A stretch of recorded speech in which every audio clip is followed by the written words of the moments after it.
More recently, of course, we've seen the advent of generative AI and images like this. And I have a confession to make. Yes, the image of the Pope fooled me. Of course, I was wrong. And if I'm supposed to be an expert in this and I was wrong, well, it just shows you how convincing the generative AI space can be. Whatever trust infrastructure we had been relying on in the past are not working. And I think, there's a more colorful way to say it. It is like the emperor has no clothes.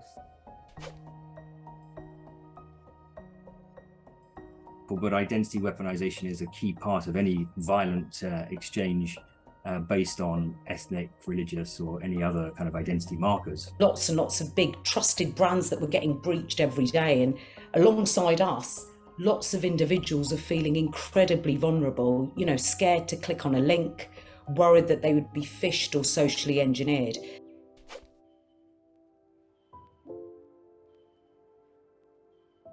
Digital credentialing infrastructure as early as 2015 called DigiLocker. Today we have about 7 billion verifiable credentials in across the country, decentralized, and 300 million people. And when vaccination came, 1 billion people got vaccinated. Indian vaccination certificates are all verifiable with digitally cryptographically signed QR code.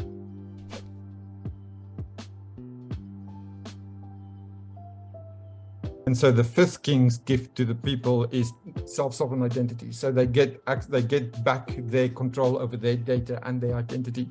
We are one actor within a broader ecosystem. So we're trying to align ourselves with other strategies and work that's going on that's related. We've built an identity and payment platform which essentially guarantees trust on both ends of a transaction.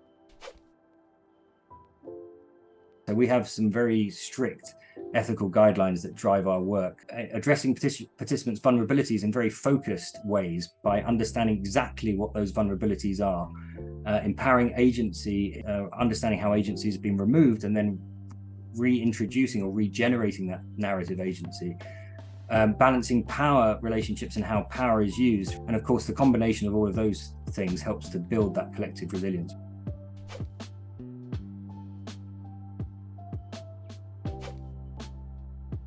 When we look at 190 countries and 8 billion people, 250 million businesses, we need to put people at the center, and people need to have them drive their economic progress. And that requires a new set of underlying trust infrastructure, digital infrastructure, and so on.